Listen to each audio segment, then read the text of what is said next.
Bienvenue dans Puissante et Libre, le podcast des femmes qui osent changer de voie pour retrouver sens et sérénité. On est sur l'épisode 3 aujourd'hui. Je suis Maude, coach en transition professionnelle et chaque semaine, je donne la parole à des femmes inspirantes qui ont osé réinventer leur vie pro pour se réaligner avec ce qui compte vraiment pour elles. Ensemble, on parle de leurs doutes, de leurs déclics et de ce qu'elles ont découvert sur elles-mêmes en chemin, parce que parfois un témoignage, c'est tout ce dont on a besoin pour oser se lancer. Aujourd'hui, j'accueille Laetitia. Bonjour Laetitia. Bonjour Maude. Merci d'avoir répondu présente à mon invitation. Ça me fait vraiment super plaisir. Merci à toi pour l'invitation. Merci pour ta confiance. C'est normal. Du coup, Laetitia, tu es une ancienne commerciale dans la cosmétique en pharmacie et aujourd'hui, tu t'es reconvertie en tant que closeuse et coach depuis plus de 4 ans maintenant.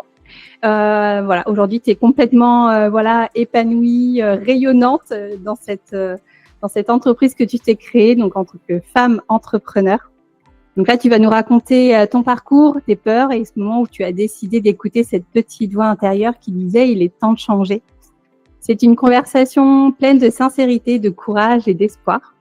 Je te laisse découvrir l'histoire de Laetitia.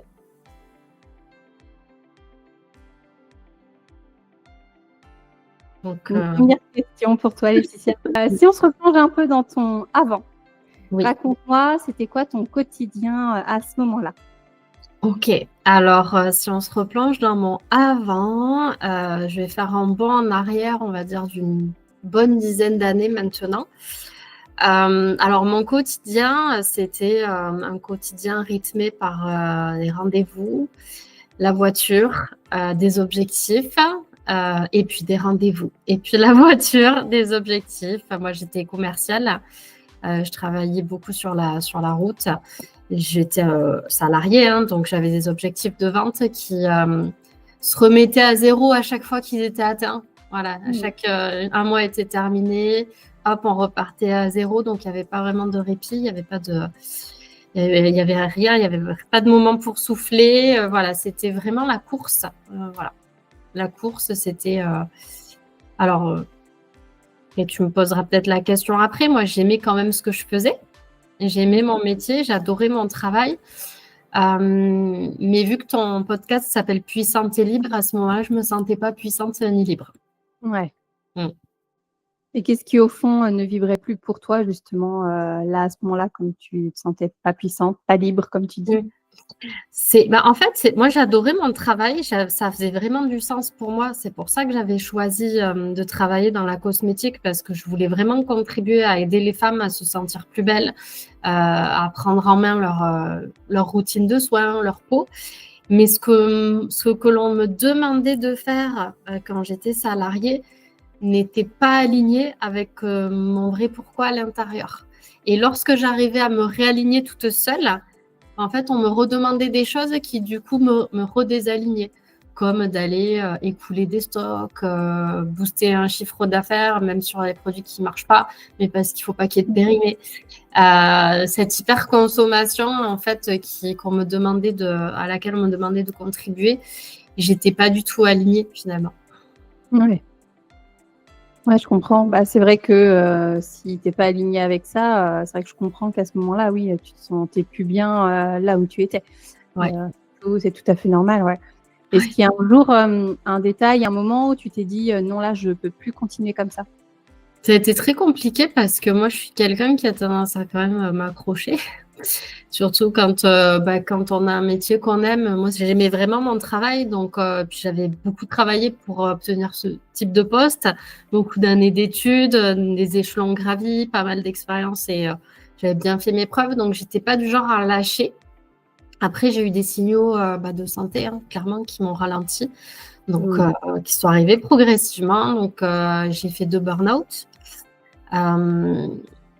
Mais pour autant, ça n'était pas ça qui m'a fait arrêter, quoi. Ouais, tu as continué à travailler, même en étant burn-out. Ouais. Ouais, donc c'est pas rien quand même, de burn-out.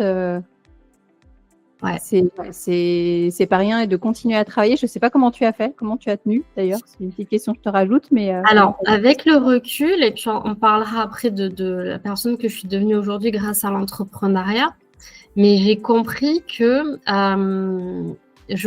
j'étais trop engagée dans une vision que dont j'arrivais pas à me décrocher. J'avais pas de souplesse dans ma vision. C'était pas envisageable pour moi d'échouer ou de revoir en fait que finalement ce que j'avais atteint correspondait pas vraiment à ce que j'attendais. J'avais pas la maturité à l'époque, je pense, pour m'en rendre compte, en tout cas pas toute seule. Ça, c'est sûr. J'avais pas cette expérience que j'ai aujourd'hui pour mettre des mots dessus. Et puis, voilà, j'étais prise dans une sorte d'engrenage où j'arrivais pas à comprendre vraiment ce qui m'arrivait. Ouais. Donc, il a fallu vraiment plusieurs déclics pour que je décide de me sortir de là. Il a fallu vraiment plusieurs étapes comme ça, a pris du temps. Ouais, ça a pris du temps et du coup, c'est à quel moment finalement tu as complètement arrêté d'être commercial finalement? Ou tu as voulu te lancer dans l'entrepreneuriat? Pour moi, il y a eu quand même l'étape de me dire j'arrête, c'est quand j'ai eu mon premier enfant. Parce que dans tous les cas, quand j'étais engagée dans cette carrière-là, j'arrivais malgré tout pas à me projeter à combiner les deux, la carrière de commercial terrain et la carrière le rôle de maman. On peut parler de carrière aussi, n'est-ce pas? Mais parce que voilà, quand on est engagé dans ce qu'on fait, on est engagé tout le temps pleinement. Donc pour moi, c'était pas compatible avoir un enfant et être salarié d'une grosse entreprise et être engagé pour les objectifs de l'entreprise. Je me disais, mais du coup, je vais devoir délaisser mon enfant alors qu'il a besoin de moi. Donc, la période où j'ai eu mon enfant, je me suis quand même arrêtée pour mon premier enfant. Je me suis arrêtée finalement au début, c'était congé mater, congé parental. Ouais. Conventionnel, puis Covid, etc. Et après, j'ai eu mon deuxième enfant qui est arrivé. Je me suis arrêtée pendant 4 ans. D'accord. Et entre le moment du coup où tu as stoppé ton poste de commercial, donc là tu t'es arrêté, et le moment où tu as pris la décision de te lancer dans l'entrepreneuriat, qu'est-ce qui t'a fait le plus peur à cette période? Alors bizarrement, j'ai pas eu peur. Parce que y a eu du temps qui s'est écoulé. Moi, il faut savoir que pendant ces 4 années, moi, je croyais que ma vie professionnelle était terminée. Hein. Moi, quand j'ai eu mes enfants, pour moi, j'étais Desperate Housewife. Ça y est, j'étais à la maison. Vente de camp. Alors, pas quand même, parce que je suis pas très maniaque. Voilà, j'adore hein, Brie. Mais tu vois, tu vois, Linette qui passe de... Voilà, femme d'affaires à maman. Voilà, moi, j'étais devenue Linette, ça m'allait très bien. Et je me disais, je ne retournerai pas. Parce que en fait, le monde du travail, pour moi, c'était synonyme de danger. Ça voulait dire, tu vas t'épuiser, tu vas travailler pour un patron qui va t'exploiter, qui va te presser comme un citron, etc.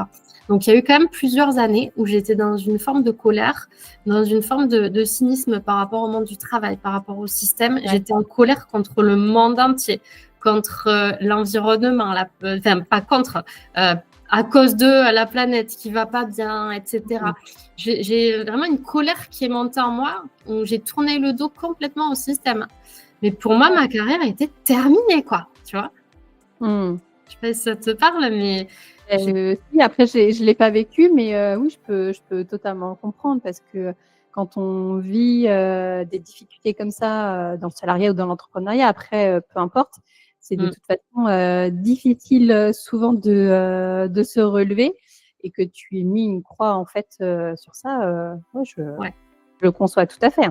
J'avais complètement tourné la page. Pour moi, c'était me mettre en sécurité que de ne plus y retourner. C'était menaçant pour moi, le monde du travail, parce que je ne connaissais que le salariat. Par contre, c'est vrai que j'avais une petite flamme quand même en moi, parce que je voyais sur les réseaux quand même des femmes qui faisaient du MLM, des femmes qui prônaient quand même... tu vois, finalement, la liberté financière, l'entrepreneuriat avec des façons simples d'y arriver. Et je m'étais toujours dit, en fait, j'aimerais bien avoir un petit business à moi, tranquillou, quoi. Tu vois, mais vraiment un petit truc à moi où j'ai pas de patron, etc. Mais où j'ai pas non plus de stock à gérer avec la pression que j'avais vécue lorsque j'étais salariée. Mais je me suis vraiment laissé le temps. Et quand j'ai eu mon deuxième enfant, au bout d'un moment, je m'ennuyais. Ma carrière est venue me retoquer à la porte, est revenue toute seule en fait. Ouais. Non, mais en fait, t'es pas non plus, tu as des compétences en fait intellectuelles, professionnelles qui sont en train de s'endormir complètement. N'oublie pas qu'il y a la Laetitia bosseuse qui existe et qui a besoin de. Peut-être qu'on s'en occupe aussi. Donc, c'est revenu me chercher en fait petit à petit. Ouais, elle était endormie et finalement, on est revenu frapper à la porte. C'est ça. Donc au début, c'est pas quelqu'un qui est venu, c'est toi-même finalement. C'est tout, ouais, toute seule. J'ai eu des, ouais. Alors, je pense qu'Internet y est pour beaucoup. J'ai eu des petites sur LinkedIn des gens qui sont venus me prendre de mes nouvelles, proposer des trucs. Bon, il y a eu plein de petites choses en fait qui ont fait que bon, j'avais besoin aussi au bout d'un moment de rebosser financièrement, faut dire ce qui est, mais c'était pas ça en fait le vrai truc. C'est qu'en fait j'ai fait un bilan de compétences à un moment donné. Ouais. J'ai fait un bilan de compétences, j'avais besoin de faire un point parce que justement, j'avais des compétences qui s'endormaient et je me suis dit, mais en fait, j'aimerais faire le point d'aujourd'hui à 30, je crois que j'avais 35, 36 ans. Qu'est-ce que je vaux encore? C'est horrible de dire ça. Je pensais vraiment que c'était fini pour moi à l'époque, tellement j'étais dégoûtée. Et je me suis dit, qu'est-ce que je vaux encore? Est-ce que je suis encore capable avec le monde professionnel qui a dû changer depuis toutes ces années où je fais plus rien, est-ce que j'ai encore de la valeur sur le marché du travail? Maintenant, je souris de dire ça, mais j'avais vraiment ces interrogations-là à l'époque. Ouais. Tu vois? Ouais, je vois très bien ce que tu veux dire. Et au moment de ce basculement, tu vois, entre le fait que tu as arrêté ton poste de commercial, pardon, le fait que tu as eu cette pause, le fait que tu as commencé à te poser des questions, comment tu te sentais comprise par ton entourage? Est-ce que tu te sentais un peu seule dans ce que tu vivais? Est-ce que tu arrivais à en parler? Non, j'arrivais pas à en parler. Alors, la période du burn-out, j'arrivais même pas à l'admettre moi-même que je n'allais pas bien. J'arrivais, même si j'étais accompagnée, j'étais suivie forcément psychologiquement, mais j'avais du mal à admettre que j'étais dans l'échec déjà et j'avais beaucoup de mal à en parler.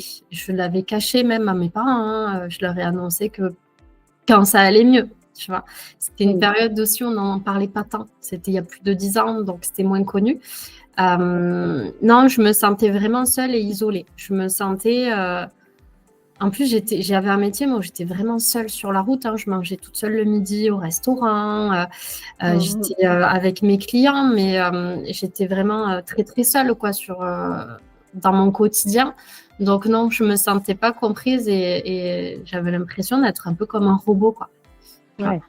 D'avancer quand même parce qu'il fallait quand même faire le boulot et tout, mais je me sentais isolée et je me sentais en plus pas légitime de me plaindre parce que j'avais quand même un bon poste, j'avais quand même une situation, je gagnais bien ma vie. En plus, j'habitais dans un endroit de rêve, j'étais sur l'île de la Réunion, donc j'avais atteint tous mes objectifs sur le papier, tout était parfait, tu vois. Donc, c'était très compliqué pour moi d'admettre que ça allait pas et d'en parler aussi. Donc non, je me sentais pas forcément comprise. Il y avait que mon conjoint qui, lui, mon conjoint et ma meilleure amie, à qui je pouvais vraiment en parler et qui me comprenait parce qu'il me connaissait très bien et qui voyait qu'au fond, ça allait pas. C'est déjà important parce qu'il y a des personnes qui ont même pas, voilà, un conjoint ou une meilleure amie à qui parler. Ouais. Donc déjà, c'est hyper important quand même ça a été déterminant. Ça a Ouais. été un jeu, je m'en serais pas sortie. J'aurais pas osé le prendre au sérieux.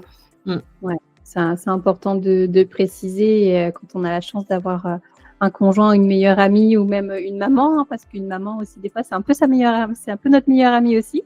Ouais. Donc, on a la chance d'avoir aussi ces personnes-là. C'est vraiment très, très important dans ces moments de doute où on est un peu, on est plus soi-même presque en fait au final dans ces moments-là. En tout cas, c'est mon avis. Je sais pas si toi, c'est quelque chose que tu as ressenti un petit peu, mais ouais, tout à fait.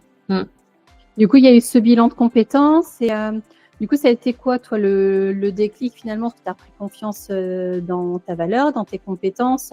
Qu'est-ce qui a fait que tu t'es lancée justement dans l'entrepreneuriat? Ouais. Alors, le bilan de compétences, pour le coup, ce qui a été vraiment puissant, c'était la coach quand même qui m'a accompagnée à ce moment-là, Ouais. qui rien que grâce à ces questions, c'était pas tant les résultats du bilan finalement, c'était les questions qu'elle me faisait me poser, m'ont en fait cassé toutes les limitations que j'avais et m'ont permis de regarder à l'avenir pour une fois. Mmh. De me dire, ok, ben, finalement, si on s'enlève toutes les barrières des contraintes extérieures, qu'est-ce que moi j'ai vraiment envie de faire? Ouais. Qu'est-ce que j'aime vraiment? C'est quoi qui est facile pour moi? C'est quoi qui... Et on se mettait zéro barrière, même pas dans l'intention de trouver juste un métier, puisqu'un métier, c'est vachement limitant en fait. Tu vois? Bien sûr.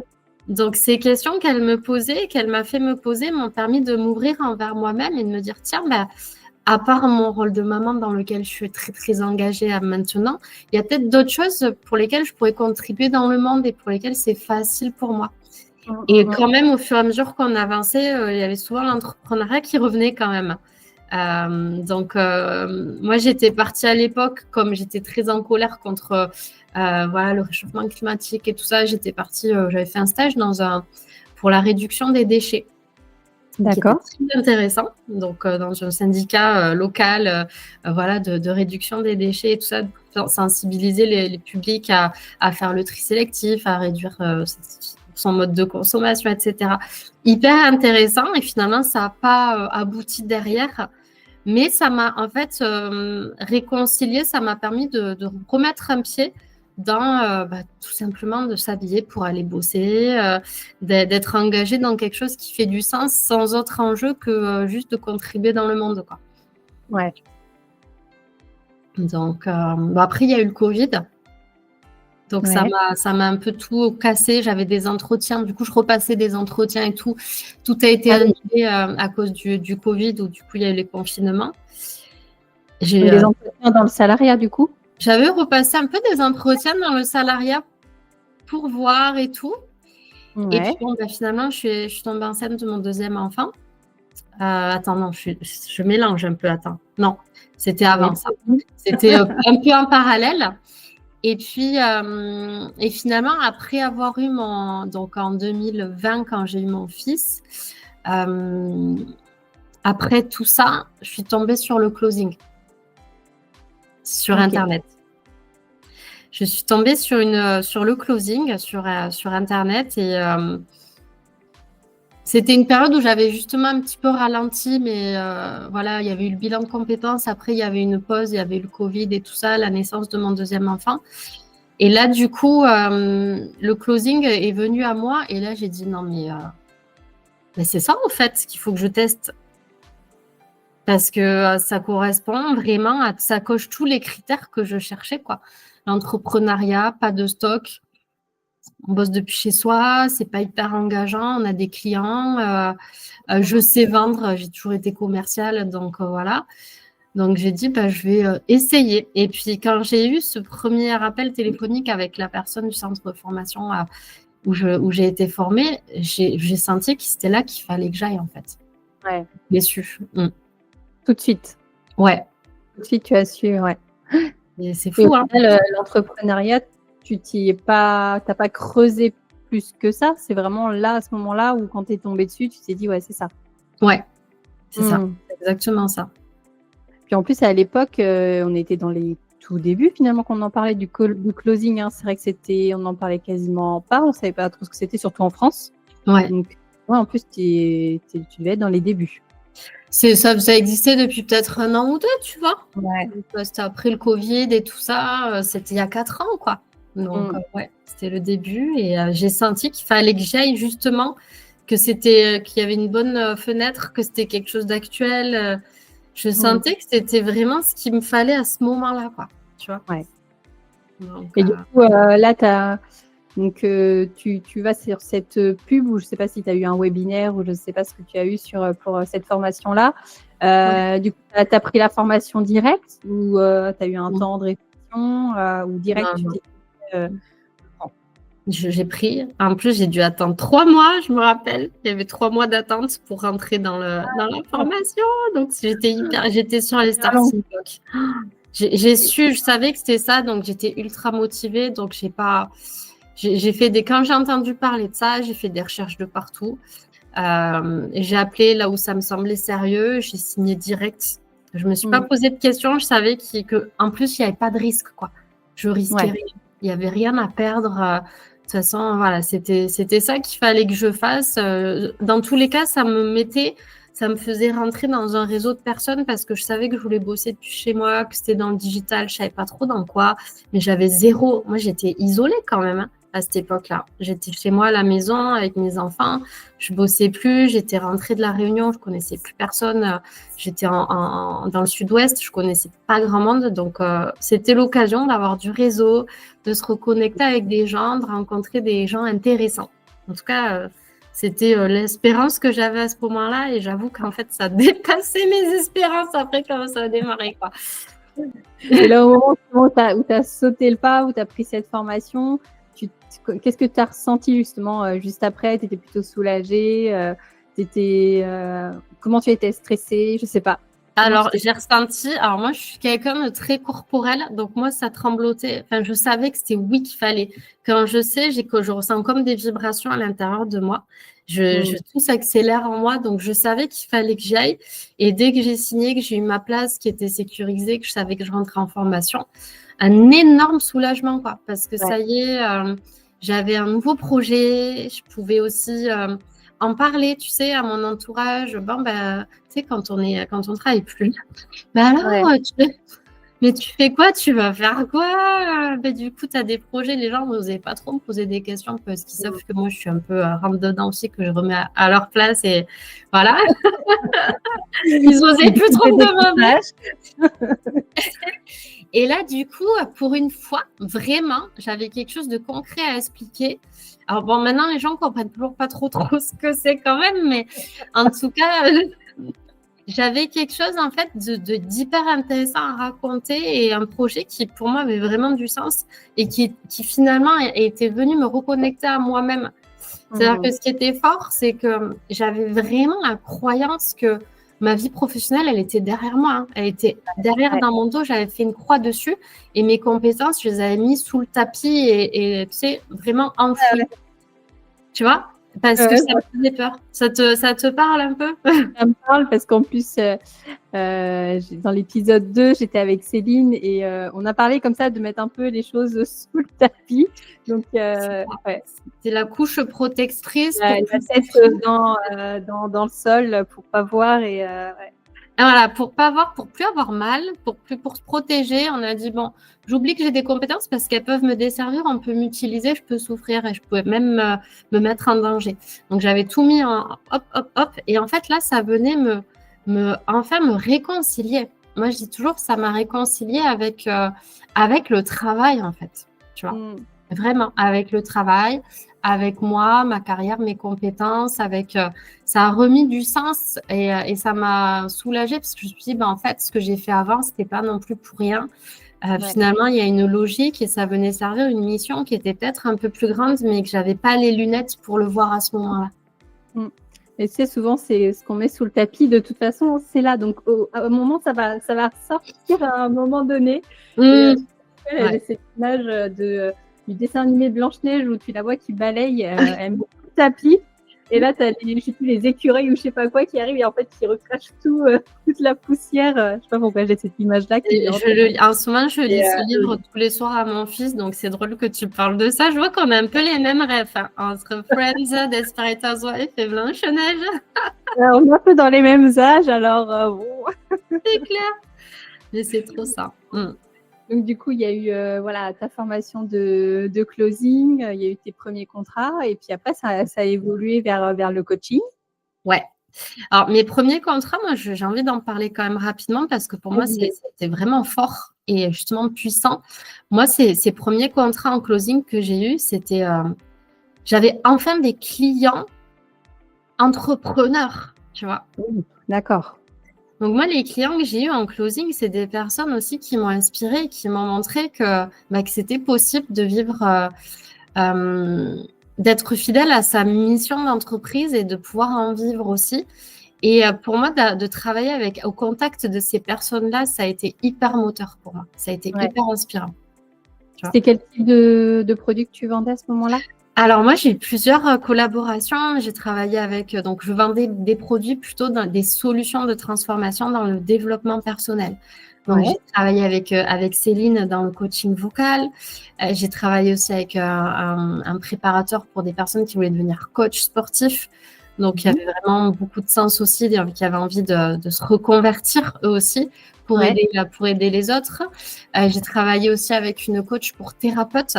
Donc, des entrepreneurs qui avaient vraiment envie d'aider les gens à aller mieux aussi. Mhm. Donc, d'être au contact de ces personnes-là, à la fois ambitieuses, donc je me retrouvais en termes de valeur, mais aussi qui montraient que elles l'ont fait en fait. Elles l'ont C'est fait. C'était c'était un soulagement en fait de rencontrer des personnes comme ça et de voir que Mm. c'est des vrais gens, que c'était pas juste du fake sur les réseaux, que c'était des vraies personnes qui ont des vies normales, quoi. Ouais, ouais. Mm. Ah, c'est vrai, je te comprends tout à fait parce que même moi, j'ai très peu d'entrepreneurs autour de moi, enfin surtout sur les réseaux ou à travailler à la maison. Mm. Voilà, on connaît les entrepreneurs, les menuisiers, les électriciens, voilà, tout ce genre de choses. Mais sur le reste à côté, c'est vrai que peut-être que c'est le fait qu'on est dans des petites villes, qu'on n'est pas dans des grandes villes de France. Mais Ouais, c'est vrai que voilà, moi autour de moi, il y en a très très peu qui, ouais. qui travaille de chez elle, comme ça, en tant qu'entrepreneur 100% à domicile, quoi. Ouais, Donc, ouais. Et puis pour le coup, en plus, moi, j'étais au fait du chiffre d'affaires qui générait, quoi, puisque j'y contribuais pas ouais, fortement. Du coup, je voyais qu'en fait, leurs entreprises se portaient très très bien, que ça se chiffrait parfois en millions, et que du coup, que c'était des personnes qui étaient complètement heureuses, épanouies dans leur activité et que ça fonctionnait. Et j'ai rencontré aussi du coup des coachs qui m'ont aidé aussi qui ont eu un impact. Il y a eu plusieurs déclics aussi qui ont fait que finalement, comme tu le disais, je suis un petit peu pas sortie du closing parce que là, je continue parce que c'est quelque chose que j'adore, mais je me suis aussi concentrée sur mon entreprise à moi, du coup, sur ouais. mon entreprise et sur ma mission d'entreprise à moi, grâce à des coachs qui m'ont ouvert les yeux. Mmh. Et c'est vrai que le closing et l'entrepreneuriat, moi, ce que ça m'a apporté par rapport au salariat, du coup, c'est que d'être au contact uniquement d'entrepreneurs, en fait, la grosse surprise que j'ai eue quand je me suis lancée dans l'entrepreneuriat, c'est que j'étais absolument pas prête à faire à, à cette dimension de développement personnel qu'on vit dans l'entrepreneuriat, quoi. J'étais Oui, c'est ce que tu absolument veux pas dire. prête à ça.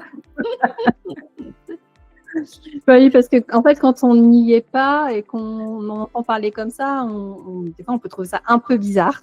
Oui, Dire, pourquoi faire ça? Pourquoi ça sert à quoi? Enfin, et en fait, quand on applique au fur et à mesure des petites choses, on voit, voilà, au quotidien. Alors ça se fait pas en un jour, hein, bien sûr, non. hein, Mm. voilà, sur la longueur, en fait que ça sert à quelque chose Ouais. au final, et que finalement c'est hyper important d'y travailler régulièrement en fait sur le développement personnel pour pouvoir évoluer soi-même. Alors, en tant qu'entrepreneur, on en parle beaucoup, Oui. mais les personnes dans le salariat, elles en ont besoin et je pense que très souvent, elles en manquent en fait cette partie-là au niveau formation qu'on peut proposer en entreprise, etc. Mais oui, mais le souci quand on est salarié, c'est qu'en fait, on va surtout pas inciter les personnes à travailler sur elles parce que l'idée d'être salarié, ce qui n'est pas une mauvaise chose, hein.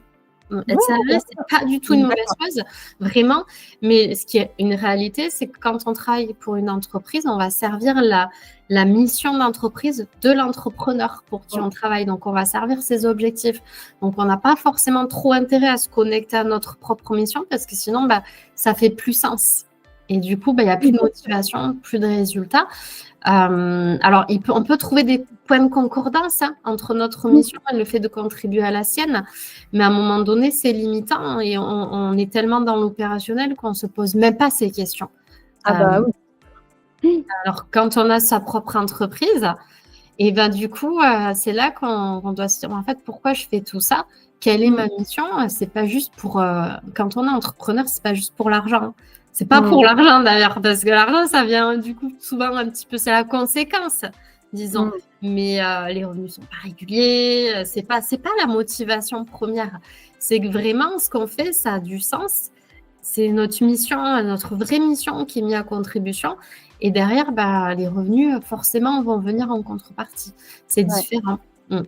Oui, tout à fait. Après, c'est vrai qu'il y a des notions, tu vois, je pense à la cohérence cardiaque, tu vois, c'est quelque chose qui me parle dans le salariat pour des personnes, tu vois, qui sont au téléphone tout le temps, soit, je sais pas, en assurance, en banque, peu importe l'endroit où tu travailles.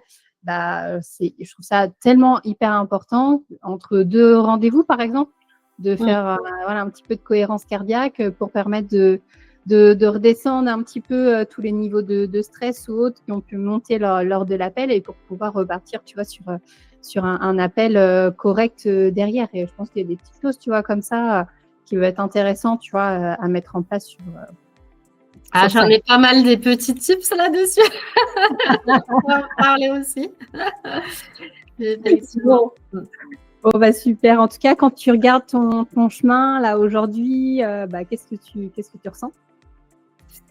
Moi, je ressens que c'est quand je regarde mon chemin de la fierté. Après, c'est que le début, ça fait 4 ans maintenant que je suis entrepreneur. Donc, je suis consciente que c'est que le début. Je suis fière parce que c'est quand même pas facile, hein, l'entrepreneuriat. Quand on démarre, il y a beaucoup d'échecs quand même. Je suis fière parce que j'ai réussi aussi à bien m'entourer pour pouvoir me construire cette liberté, en fait. Cette liberté à la fois d'entrepreneuriat, cette liberté financière que je suis encore en train de me construire aussi.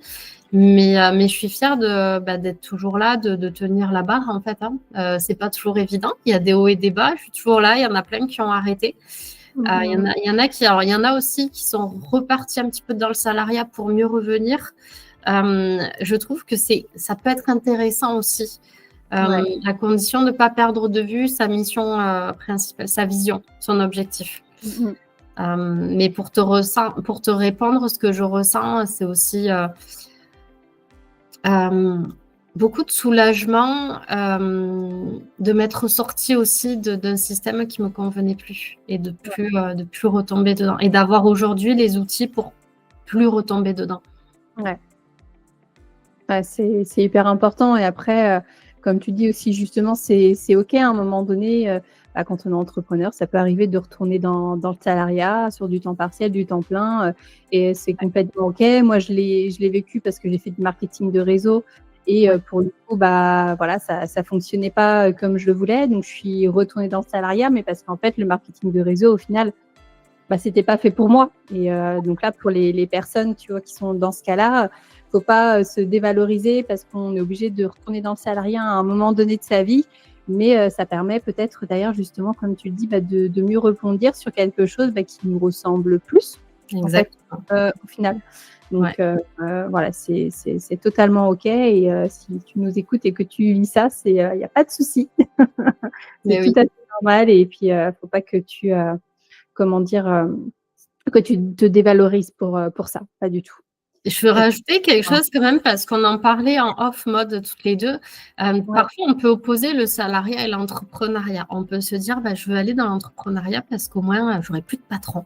C'est pas ça, en fait, le vrai but. C'est pas pour éviter quelque chose qu'il faut se lancer dans l'entrepreneuriat parce que quand on est entrepreneur, pour que l'entreprise, elle fonctionne, on est quand même au contact d'autres personnes. Donc, ça peut être, pas les patrons, mais ça peut être un client important, ça peut être les clients des clients. En tout cas, pour que l'entreprise fonctionne, il faut avoir quand même des clients.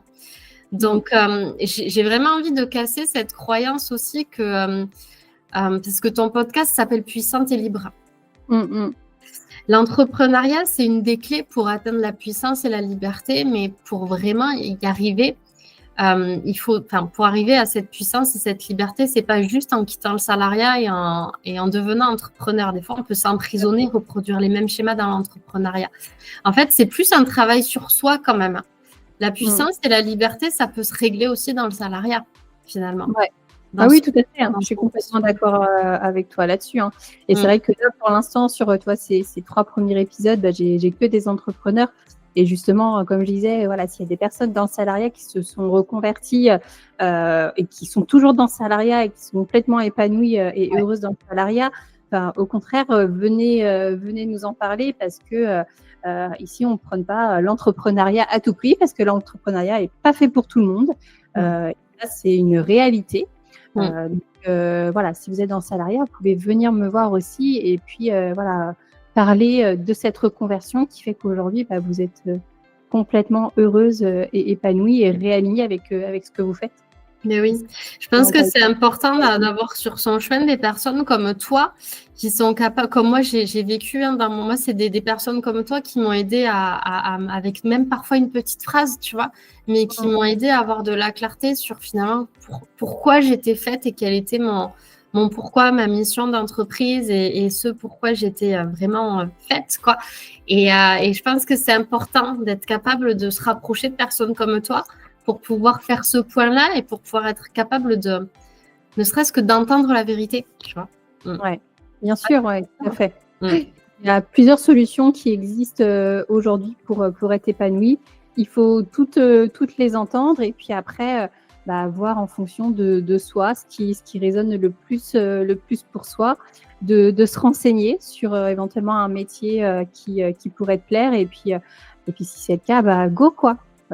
Foncer, trouver la formation qui te convient et puis y aller step by step aussi, petit pas par petit pas. On ne prône pas non plus le fait de tout plaquer du jour au lendemain, de démissionner de son poste, pas du tout.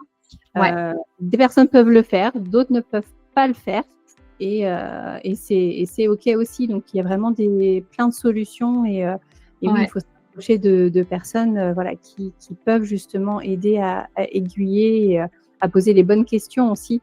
Oui, parce que parfois, ce sont nos propres projections qui nous limitent.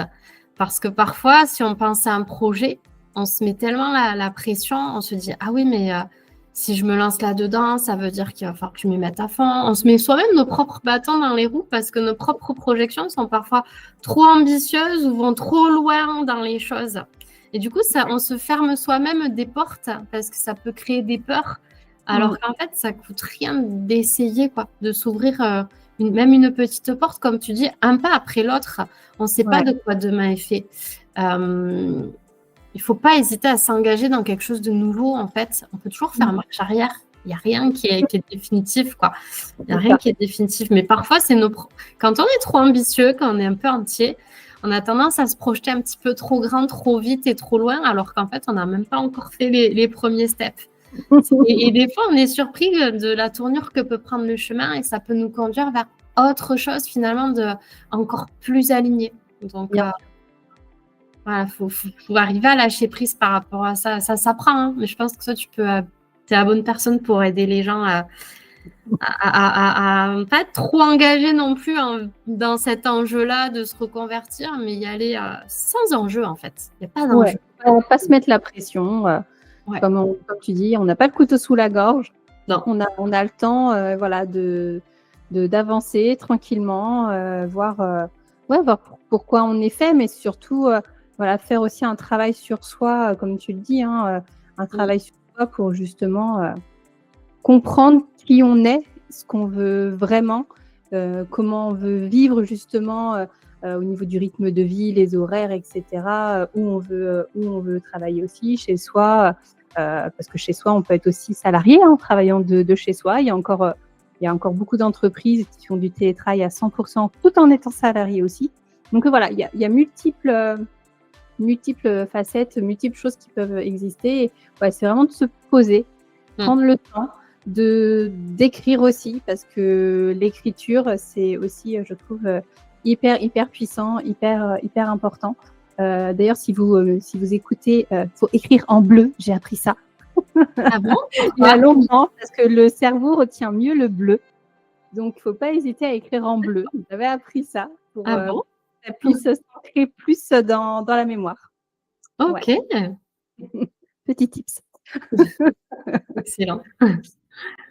Bon, super. Du coup, qu'est-ce que cette reconversion finalement t'a appris sur toi que tu n'aurais jamais imaginé? Est-ce qu'il y a quelque chose qui vient à l'esprit? En fait, tout ce que je fais maintenant, je l'aurais jamais imaginé, même il y a 5 ans, quoi. Tu vois, il y a 5, 6 ans, le fait d'accompagner des femmes. Alors, moi, ce que j'ai appris sur moi, c'est vraiment ma mission d'entreprise, quoi. C'est le Ouais. truc que j'ai. Moi, ma mission, c'est vraiment d'aider les personnes à, à être plus autonomes en se faisant passer en priorité. Moi, je vise vraiment que les personnes deviennent autonomes dans ce qu'elles ont envie d'entreprendre et de mettre en place et qu'elles prennent soin d'elles en priorité pour pouvoir performer durablement. Donc ça, c'est quelque chose que j'ai appris grâce à l'entrepreneuriat, grâce au fait d'accompagner les autres, que de prendre soin de soi, c'était quelque chose de central et de prioritaire et c'est ce que je mets moi au centre de toutes mes activités aujourd'hui. Ouais. C'est totalement vrai, je suis totalement alignée avec ce que tu dis. C'est vraiment ça. Pas d'autres mots. Et puis apprendre à prendre soin de soi de façon autonome, de ne pas attendre que ça vienne de l'extérieur, parce que ça ne viendra jamais de l'extérieur. Non, il n'y a personne qui va venir toquer à la porte. Non. Personne ne va te dire stop, fais-toi un thé, va t'asseoir 5 minutes sur le canapé et tu fais rien, tu fermes les yeux et tu respires. Justement, tu parlais de cohérence cardiaque tout à l'heure. Moi, ça m'arrive parfois. Tout à l'heure, j'étais entre 2 rendez-vous. Je sentais que ça surchauffait un petit peu parce que quand on a vécu des burn-out, on sait reconnaître aussi les signaux. Hop, maintenant j'ai les outils, je me suis fait un thé, je suis partie fermer les yeux, revenir au calme avec ma façon à moi. Et ça, c'est des outils qui sont importants quand on est entrepreneur d'utiliser au quotidien, de savoir vraiment prendre soin de soi. Parce que quand on est entrepreneur, c'est nous qui drivons notre activité. Il n'y a personne qui, si on ne travaille pas, il ne se passe rien. Donc, du coup, ça, c'est vraiment ma mission, d'apprendre aux personnes à prendre soin d'elles et à être autonomes, que ce soit en tant que maman, finalement, que dans l'entrepreneuriat, même dans les missions que j'ai en closing, que je choisis. C'est toujours des missions où j'aide les personnes à gagner l'autonomie dans leur chemin de vie. Et dans les personnes que je coach, c'est ça, c'est leur apprendre vraiment à devenir autonome et à savoir s'occuper d'elles du mieux qu'elles peuvent. Oui, tout à fait. Et là, ce que tu viens de raconter, là, comment tu as vécu justement entre ton appel et puis pouvoir enchaîner avec un autre appel, là, ce que tu fais pour toi, pour te sentir mieux et puis reprendre un deuxième appel, on va dire en meilleure forme, en tout cas pouvoir être mieux dans cet appel. C'est vrai que là, ça va bientôt sortir. J'ai ma deuxième formation Mindset Déclic et il y a plein de tips comme ça que je vous apprends aussi. Et après, c'est à vous de faire votre choix, vous en essayez et puis et voir ce qui te plaît, ce que tu aimes faire parce que voilà, il y a plein de choses de possibles. Moi, par exemple, tu vois, j'ai essayé de me lever le matin à 5h et quelques, de faire de la méditation, tout ça. J'ai dit, bah non, en fait, je suis pas du matin. Moi non plus. J'adore regarder sur Insta, mais les morning routines, je trouve ça très inspirant, mais je ne le fais pas.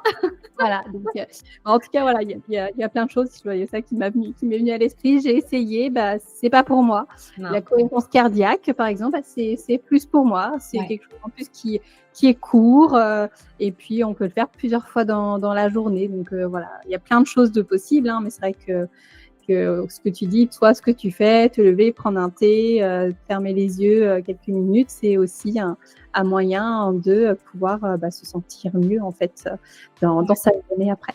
Ouais, ou prendre l'air, aller marcher, 15 minutes, 20 minutes, une demi-heure idéalement, mais juste sortir et puis ne rien faire d'autre que s'oxygéner, quoi. C'est important.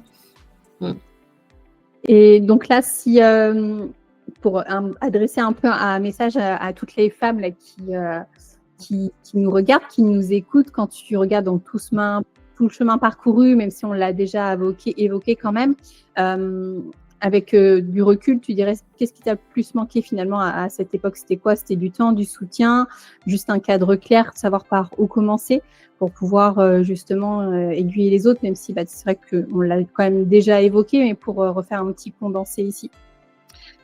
Si j'avais un message, tu veux dire, à faire passer du coup en disant, moi, à l'époque, il me manquait ça, en fait, pour pouvoir savoir où aller, en fait. Savoir souhaitiez faire? Voilà, est-ce que c'était le soutien aussi de ta famille? Est-ce que c'est parce que tu manquais de temps? Ou bon là, on a fait le tour, hein, Ouais. de ton histoire un petit peu, mais ouais, pour savoir où commencer, quoi. Ce qui me manquait, c'était... C'est une bonne question, c'est pas simple, hein. C'est pas une question facile. Parce que qu'est-ce qui me manquait? Je pense que c'était vraiment de m'autoriser à accepter qu'il était possible qu'une autre voie soit possible. Ouais. Qu'un nouveau départ est possible. J'aime bien le nouveau départ, ouais. C'est vraiment ce qui me manquait parce que j'avais pas été éduquée de cette façon ou pas conditionnée, ou je ne sais pas comment le dire, mais c'était vraiment difficile pour moi à ce moment-là d'accepter qu'il était possible que finalement autre chose soit possible et qu'un avenir différent de ce que j'imaginais était envisageable. Ouais. Moi, c'était ça mon point bloquant. Ouais. Je tournais en boucle sur un scénario qui pour moi était parfait, mais dans lequel j'étais en échec, tu vois. Et en fait, j'arrivais pas à me dire, en fait, tu peux faire autre chose. Je bloquais, je me disais, mais non, je peux pas faire autre chose. C'était ça que j'étais engagée dans ça. Pourquoi je ferais autre chose, recommencer à zéro? Et pour moi, c'était épuisant même d'y penser, de devoir recommencer à zéro. Alors qu'en fait, un nouveau départ, c'est pas forcément recommencer à zéro. Et c'est ça qui me manquait à l'époque, tu vois. C'était cette légèreté, ce détachement. En fait, ce qui me manquait, c'était de pas mettre d'enjeu. En fait, si j'aurais un conseil à donner aux personnes qui sont dans cette situation, déjà, j'ai envie de vous dire que je vous comprends et je vous soutiens et j'ai beaucoup d'empathie pour vous parce que aussi bien toi, Maud, que moi, on y est passé. Donc déjà, j'ai envie de vous apporter tout mon soutien, toute mon empathie. Et j'ai envie de vous dire une chose, s'il y a un truc, mais même un petit truc qui vous fait vibrer, mais essayez. Ouais. Et pas que dans le pro, hein. Là, je peux parler juste d'un truc vite fait en 2 minutes. Oui, là. Vas-y. On va sortir de l'entrepreneuriat. Moi, je fais de la danse maintenant, depuis 3 ans. Okay, j'ai toujours cru que j'étais nulle en danse. Donc, je m'inscrivais à des cours de danse. J'en faisais 1 an, 2 ans. Et puis après, j'arrêtais parce que X, Y, Z excuses. J'avais le boulot, je déménageais, etc.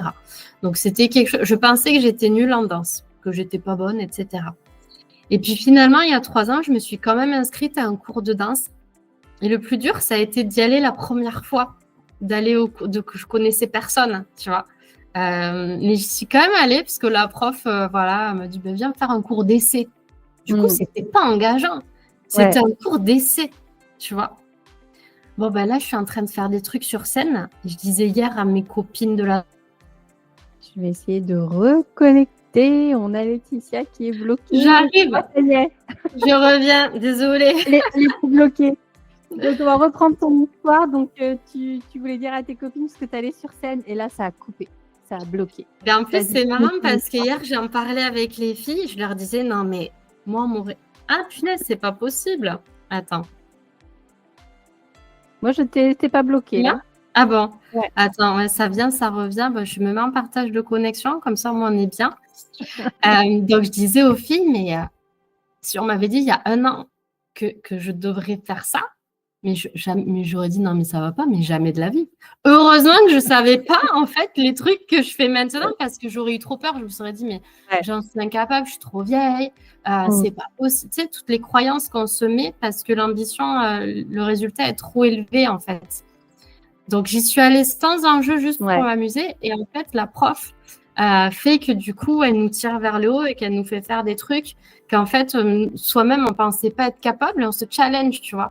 Et du coup, heureusement que je ne m'étais pas mis d'objectif. Par contre, aujourd'hui, comme j'ai confiance et que je vois que ça marche, j'y vais en confiance et je réalise des trucs que jamais j'aurais cru. Et c'est ça aussi, c'est de ne pas se mettre de barrière non plus de l'âge, quoi. Parce qu'il n'y a pas de... Il n'est jamais trop tard. Moi, j'ai 41 ans. Pour moi, tout est devant. Alors qu'à 35 ans, j'avais l'impression que ma vie, elle était terminée, quoi. Tu vois. Ouais, c'est ça qui est fou. C'est ça qui est l'évolution que tu as pu avoir, quoi. C'est impressionnant. Parce qu'en fait, il ne faut pas se mettre de barrières. La vie est quand même courte aussi. On ne sait pas de quoi demain est fait. Donc, quand il y a un truc, voilà, le message que j'ai envie de faire passer, c'est s'il y a un truc qui vous attire, allez-y, parce que le train peut vite passer, puis on peut vite passer à autre chose et reprendre nos obligations, surtout quand on est parent. Donc, si vous avez envie de faire de la danse, moi, je fais de la danse sur des talons comme ça maintenant. Je n'aurais jamais cru que c'était à ma portée et on le danse sur scène devant des 1700 personnes tous les ans. Je n'aurais jamais cru ça. Et juste, en fait, cette fois, j'ai juste été au cours d'essai il y a 3 ans. Donc, faites des cours d'essai ça engage à rien. Prenez un appel, voilà, la formation que j'avais pris en closing il y a 4 ans, j'avais pris un appel pour voir. Et puis, en fait, c'est chaque pas qui compte. Le premier pas, c'est le plus difficile, par contre. Ça, c'est sûr. Ouais. Mais dites-vous que ce premier pas, il est réversible et que ça engage à rien. Il y a eu beaucoup de pas aussi que j'ai fait sur lesquels je n'ai pas été plus loin, mais c'est pas grave. Je les ai fait quand même, ces pas. Ce n'est pas grave, j'ai rien perdu. Oui, puis ça peut mener complètement à autre chose, en fait, des choses inattendues. C'est vrai que tu as complètement raison, parce que tu peux mettre un pas quelque part, puis ok, c'est pas fait pour moi, mais peut-être que dans ce pas-là, tu fais une rencontre, une personne qui t'est aiguillée sur autre chose et pour lequel tu soupçonnais pas, en fait, que finalement, tu pourrais aller vers ça. Tu vois, je prends l'exemple à l'époque, quand j'étais dans le salariat, où je me suis retrouvée en menuiserie. Et en fait, à la base, moi, j'ai un BTS hôtellerie-restauration, quoi. Et en fait, j'ai adoré être en menuiserie, alors que mon père est quand même formé menuisier bois de métier. Et j'ai aimé être en menuiserie, apprendre plein de choses, etc. Et jamais j'aurais cru, quoi, en mettant les pieds dans une entreprise comme ça, que ça m'aurait plu, tout simplement. Mais dans tous les cas, de faire ces pas, ça permet d'être dans une dynamique, d'apprendre à se connaître et de savoir ce que tu acceptes, ce que tu n'acceptes pas, de toujours en tirer des enseignements de qui tu es vraiment. Ça permet toujours de se connaître davantage. Donc, il ne faut pas avoir peur de se tromper de porte. C'est pas grave, tu marches arrière, tu es une grande personne. Excuse-moi. Pour prendre un petit peu la dernière question de l'interview, ce serait du coup pour toi, comme le podcast s'appelle Puissante et libre, c'est quoi justement être puissante et libre? Ça veut dire quoi pour toi? Ouais. Alors pour moi, être puissante et libre, c'est vraiment un sentiment intérieur. La puissance, c'est le feu que tu ressens à l'intérieur quand tu sens que tu es à la bonne place, que tu te lèves le matin et que tu sais que ça t'enthousiasme ce que tu vas faire. Pour moi, ça, c'est la puissance et la liberté. Je suis d'accord avec toi sur cette définition. On a de toute façon une définition différente et c'est vrai que ce feu, comme tu dis, ou même des fois juste les petits crépitements, faut savoir les écouter et après ça peut devenir une flamme et se dire waouh, je pensais pas que ces petits crépitements auraient pu devenir un feu aussi flamboyant. Donc, exactement. Carrément. Bon. Super, en tout cas, merci infiniment à toi, Laetitia, pour ce partage sincère, inspirant, toujours des moments de vérité et c'est pour ça aussi que j'ai choisi de proposer ce format de podcast. Donc, merci beaucoup. Merci à toi. En tout cas, si je m'adressais donc aux personnes qui nous regardent et qui nous écoutent, si toi aussi tu as osé changer de voie pro et que tu veux venir ici raconter donc ton histoire, donc comme je disais, salariat ou entrepreneuriat, peu importe, tu peux me contacter directement sur Instagram, tu trouveras le lien tout en bas de dispo. Et si tu sens au contraire que ta vie pro te correspond plus, que tu doutes, que tu sais pas par où commencer, tu peux aussi me contacter. Donc, j'ai ma méthode, le pack des clics pro que j'ai créé. Donc, on pourra voir ensemble si c'est adapté pour toi ou pas et si ça peut t'aider. En tout cas, merci beaucoup d'avoir écouté cet épisode numéro 3 avec Laetitia. Et surtout, souviens-toi, tu l'as très bien dit d'ailleurs, Laetitia, et c'est ma phrase de clôture, c'est assez rigolo. Il n'est jamais trop tard pour être toi, mais cette fois-ci, selon tes règles. Trop bien. Trop top. À bientôt.